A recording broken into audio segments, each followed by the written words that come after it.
belakang bengkok atau nama saintifiknya skoliosis dapat dikesan sewaktu kelahiran, semasa kanak-kanak, ketika meningkat remaja mahupun tatkala dewasa.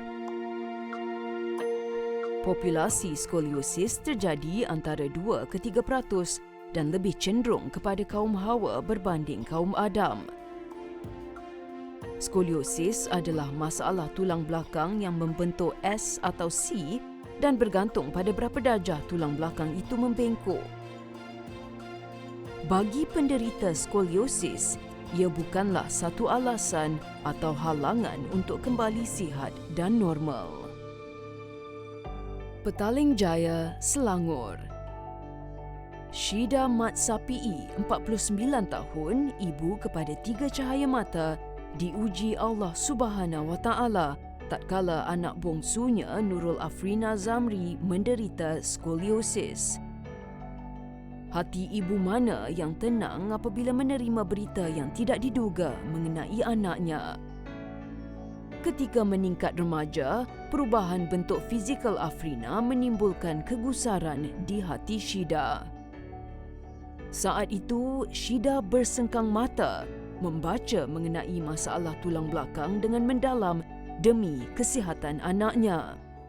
Afrina masa dikesan tu baru 15 degree, lepas tu naik 38 yang amat ketara sangat. Dalam beberapa bulan je tulang belakang bengkok. Lepas tu memang doktor inilah suggest untuk buat pembedahan. Dari situ dia dikesan pada tak salah bulan Mac 2015. So dari situlah kita sikit-sikit orang kata buat research, lepas tu macam belajar apa tu skoliosis. Sebab skoliosis ni apa yang kita tahu tulang belakang bengkok dan perlukan pembedahan yang dikira major. Sepanjang Afrina menjalani rawatan, Syida sering berkongsi maklumat dan perkembangan anaknya di laman sesawang khas yang diberi nama Malaysia Scoliosis Support Group serta laman sesawang pribadinya. Bagi Syida, skoliosis perlu diwar-warkan demi memberi kesedaran kepada masyarakat agar memandang masalah tulang belakang ini lebih serius. Syida gembira kerana setelah menjalani beberapa pembedahan, Afrina sihat dan ceria seperti remaja yang lain dan kini melanjutkan pembelajarannya ke Kolej Matrikulasi Melaka dalam bidang perubatan.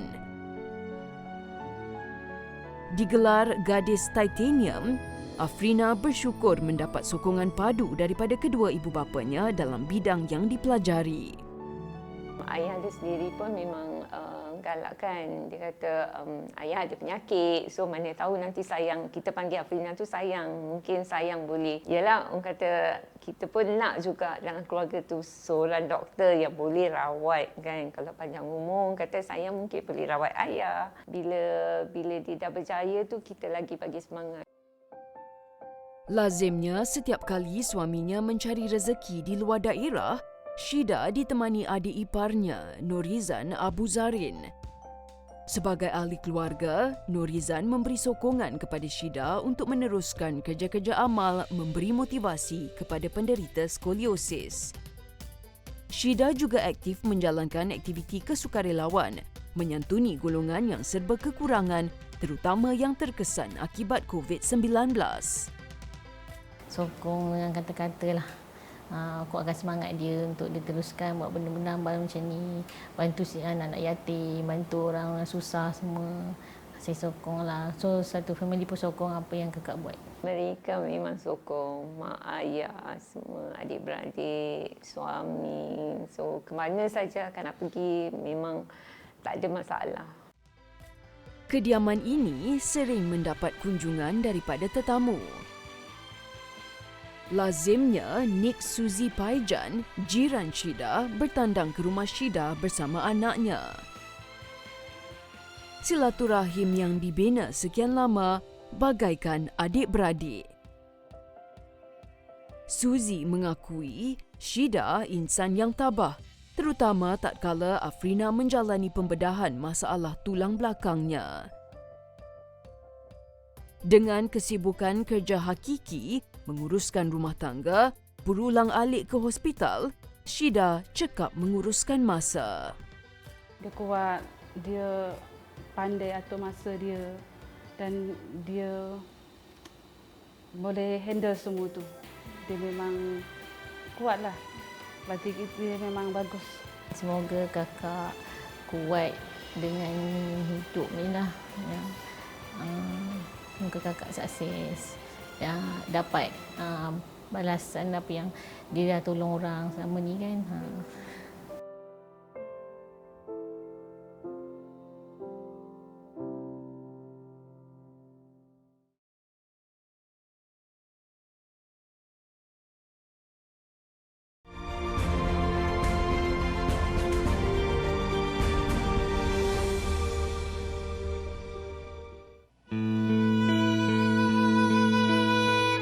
Shah Alam, Selangor Darul Ehsan. Rumah ini milik Rahina Abdul Rahim, mesra dipanggil Ina. Seorang ibu yang cekal berusaha bersungguh-sungguh setelah mendapat tahu anaknya penderita skoliosis. Sebelum pandemik COVID-19, Syida dan beberapa ibu yang mempunyai anak skoliosis sering melawat keluarga yang mempunyai anak bermasalah tulang bengkok untuk melihat perkembangan mereka. Ruang ini menjadi saksi pertemuan mereka. Bagi ibu-ibu ini, semangat untuk memberi sokongan terus membara di antara satu sama lain. Perasaan ibu mana tidak sedih apabila mengetahui keadaan anak yang dikandung 9 bulan 10 hari mengalami masalah ketika sedang meningkat remaja.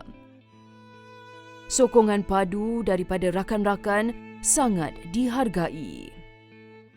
Sejujurnya bila Kak Ina dah masuk dalam grup Kak Syida, bila kita dapat info, mam-mam yang lain kongsikan, so kita rasa macam tenang tau. Kita nak lalui macam nak start hari, nak pergi ke hospital untuk menjelang hari dia nak operation tu, kita tenang. Lepas tu memang di sana pun walaupun kita sentiasalah disupport. So jadi macam kita tak takutlah apa-apa kan. Kita guide diorang ke arah yang betul sehingga anak dia selamat buat pembedahan. Kita rasa puas. Kita rasa puas sebab Puan Syida nak saya dah ini, dah okey. Alhamdulillah. So kita rasa puas kat situ. Bila ada perasaan puas, ada passion kat situ, itu yang macam tak boleh nak berhenti.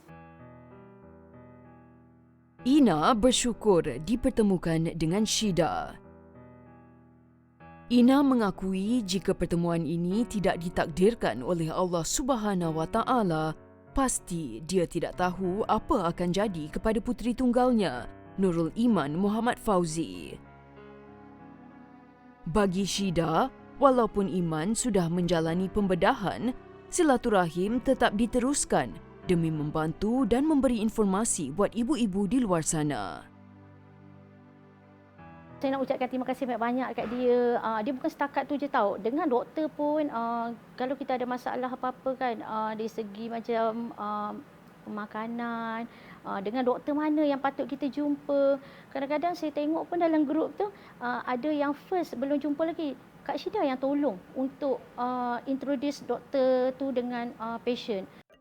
Sejak pandemik COVID-19, aktiviti yang dijalankan ibu-ibu skoliosis dibatalkan dan ditunda. Hanya perjumpaan melalui alam maya dilakukan. Perancangan rapi dibuat dan akhirnya ibu-ibu skoliosis berpeluang untuk berkumpul dan bertanya khabar antara satu sama lain. Perjumpaan ini adalah perjumpaan sulung yang diadakan selepas PKP. Nur Idayu Rajab antara individu yang rajin membantu aktiviti yang dirancang Syida. Saat pertama kali mengetahui keadaan anaknya, Idayu mengambil tindakan berjumpa dengan pakar di hospital. Idayu menyedari anaknya mengalami masalah tulang belakang ketika bersolat. Pembentukan tulangnya kelihatan ketika membongkok. Ketika membawa anaknya, Yasmin Humaira Ahmad Solihin ke hospital, doktor menyarankan Idayu mencari dan melihat laman muka buku skoliosis yang dibuat Syida.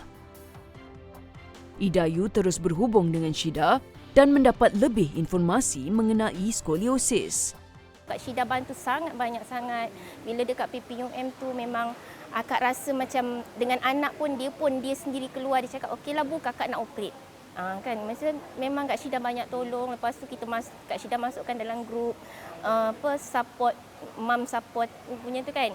Alhamdulillah sangat semua memang banyak membantu. Saya sangat-sangat menghargai apa yang Kak Syida buat. Kita orang tak tahu nak cakap macam mana, tapi hanya doa dan di hati kecil kami, Kak Syida lah memang segala-galanya untuk kita orang yang banyak support kita orang. Dan kepada rakan-rakan dekat luar sana, parents kat luar sana, jangan takut bila dapat diagnose sakit ni. Terus cari je FB Skolio, cari kami pun tak apa, kami sedia membantu. Berbeza pula dengan Nuraizah Mustafa. Dia diuji Allah Subhanahu Wa Taala apabila anak kembar yang juga puteri bongsunya mengalami masalah tulang belakang.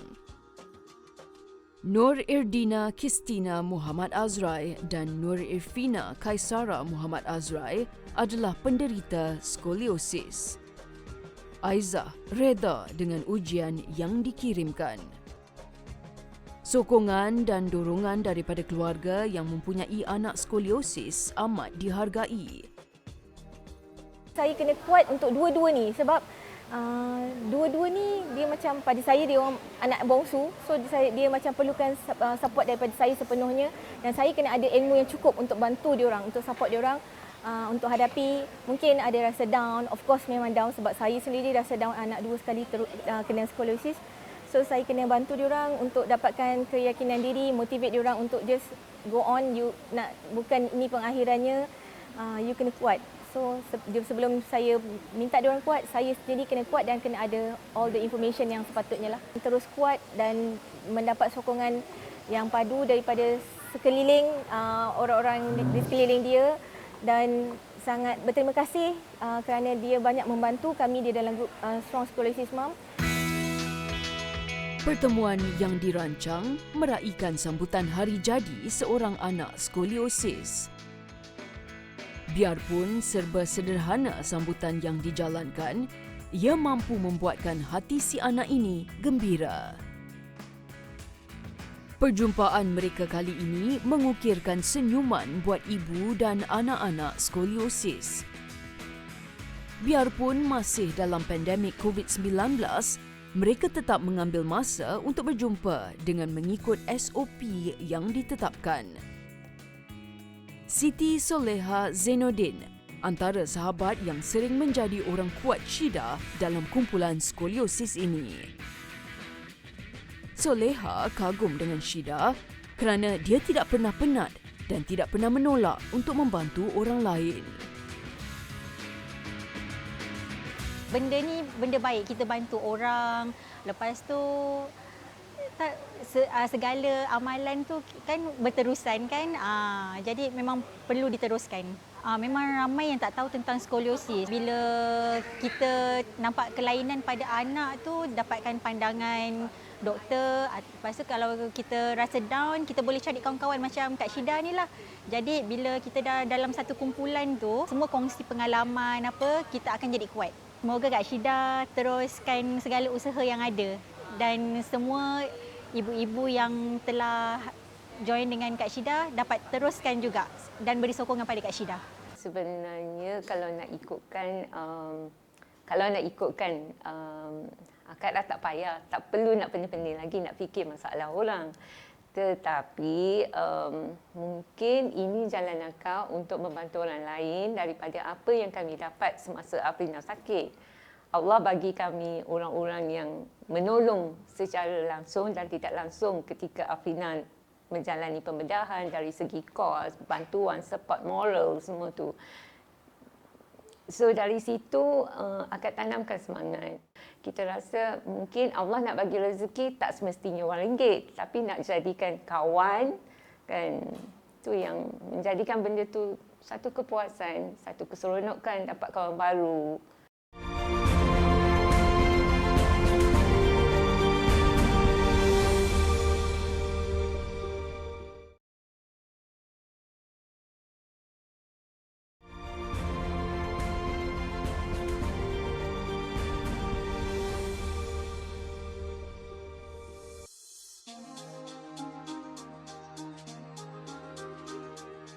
Ini Rumah Persatuan Anak Yatim dan Ibu Tunggal Nur Hikmah baru, terletak di Taman Medan, Petaling Jaya, Selangor. Rumah ini adalah rumah persinggahan buat anak yatim dan ibu tunggal yang menetap di kawasan berhampiran melakukan pelbagai aktiviti bersama. Siti Fatimah Ahmad mengendalikan Rumah Persatuan ini. Diberi tanggungjawab daripada dermawan membuatkan Ustazah Fatimah meneruskan tugasan yang diamanahkan sehingga hari ini. Biarpun rumah ini pernah dilanda pelbagai dugaan, dia mendapat keyakinan daripada Syida untuk terus menjalankan amanah dengan sebaik mungkin. Dah nak tulis, saya kata tutup. Saya tak nak. Saya tak mau. Tutup. Memang tutup. Satu anak yatim hikmah tu saya buat baru. Dulu Nur Hikmah sahaja. Tapi sekarang dia tambah baru. Dia datang, masa tu rumah yatim kita ni dah hampir nak jatuhlah, kan? Sebab ada sikit perselisihan faham.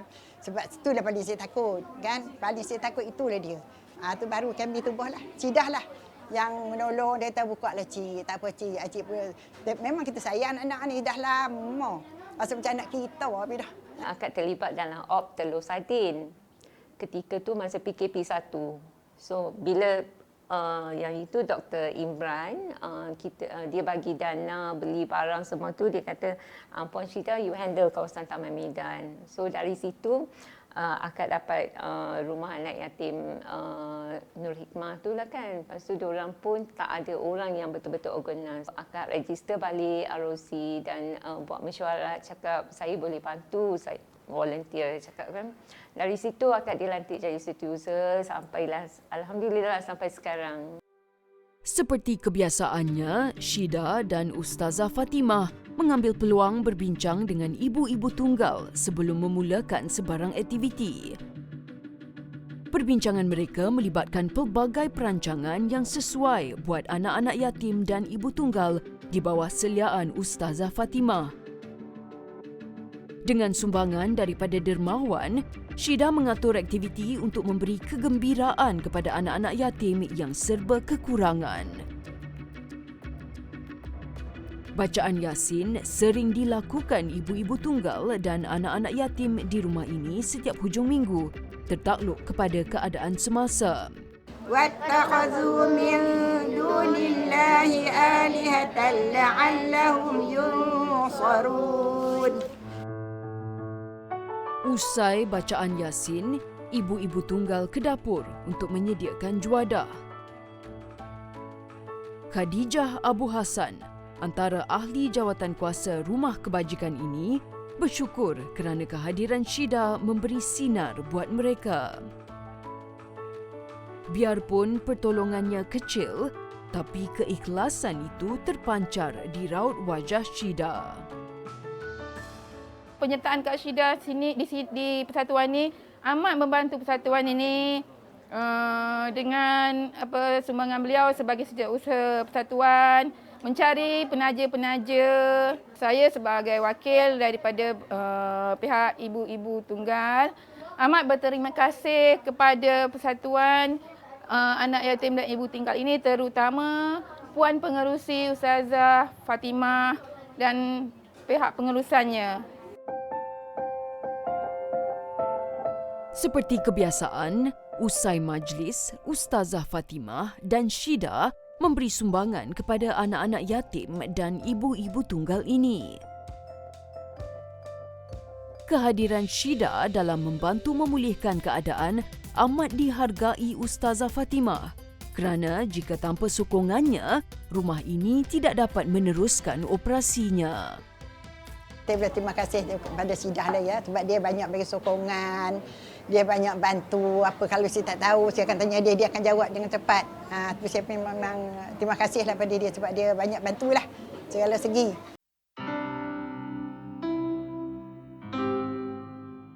Setiap yang hidup pasti akan meninggalkan dunia ini. Tanggal 12 Oktober 2020, anak tunggal lelakinya dijemput kembali ke pangkuan Yang Maha Esa. Kehilangan Muhammad Hakimi Zamri memberi kesan kepada Syida sehingga hari ini. Di sebalik kekuatan yang dimiliki, Syida menyembunyi 1001 kesedihan di hatinya. Arwah Hakimi sentiasa memberi semangat kepada Syida tatkala adiknya Afrina menjalani pembedahan dan rawatan susulan. Dia juga sering menemani Syida dalam menjalankan kerja-kerja kesukarelawan.